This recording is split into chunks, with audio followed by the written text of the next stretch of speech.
The Same God by Elevation Worship. Welcome back to In Case You Missed It, Theology Check and Review. Guiding verses from John 4 where we are told to worship in spirit and in truth. And I think if we're going to do that, we have to look at the theology that we are singing. And a lot of people don't like words like theology, but here's the thing.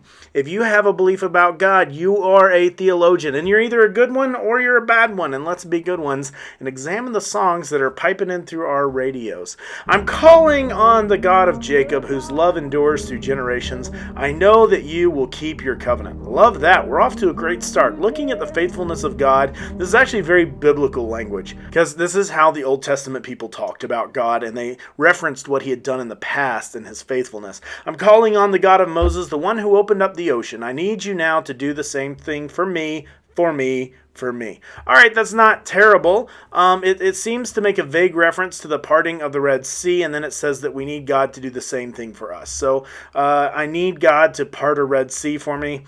I guess so. I think this is starting to anthropomorphize our trials into biblical stories and juxtapose them on top of them, making us the hero. That tends to be a really popular thing at Elevation, to say, oh, well, your problem is you're Goliath and you're David and you're the hero of your story. So coming from Elevation, I wouldn't really expect a whole lot less than for them to make us the center of it. And we see that right as we jump into the chorus here. Oh, my God, I need you, I need you. Oh, my God, I need you now. How I need you, a rock of ages, I'm standing on your faithfulness.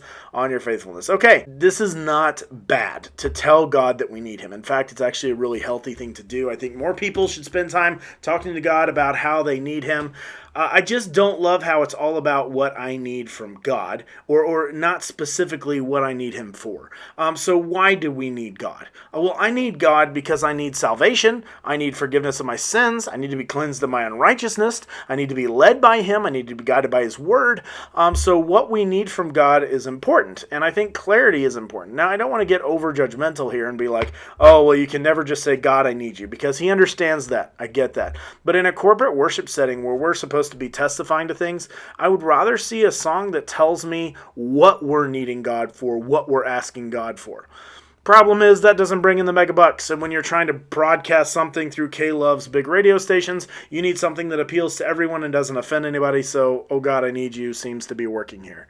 I'm calling on the God of Mary, whose favor rests upon the lowly. I know with you all things are possible. Okay. All right, I don't mind that because God is the God of Mary, but it seems like we're just making a blatant appeal to try to get a Catholic audience there. But God of Mary, she's no more special than anyone else. I mean, yes, God did have favor on Mary because she was able to carry Jesus, but she's not special. And I start to get really hesitant when people elevate Mary to a status higher than she elevated herself, because if you'll go read Mary's response to what God did in her life in the Magnificat, it's pretty clear that Mary recognizes God gets all the praise and the glory, not her. I'm calling on the God of David, who made a shepherd boy. Oh, here it comes. I may not face Goliath, but I've got my own giants. You know, I've got one word for us right here. What you'll do is here's what you'll keep infusing yourself into the stories of the Bible like you're the hero. Now, this happens all the time. All right, so I want to be straight. I love you enough to be straight. You're not David. All right? Your trouble in life is not Goliath. And if that's true, you're in a lot of trouble, bro, because you miss. You fling your stones and you miss, and Goliath's still there, and now what? And there it is. This is not a horrible song. Theologically, there's really no heresy in it. The problem is it's anthropologically centric. It's all about me and making me the hero, and that's really terrible. But then also, we just have to look at the fact that Elevation solidly supports its leadership, which is Stephen Furtick. And if you don't know what's wrong with Stephen Furtick, you need to watch my video on what's wrong with Stephen Furtick, because there's a lot of issues there. So I would avoid this song and find something a little more theologically sound, although there's no specific heresy inside this one.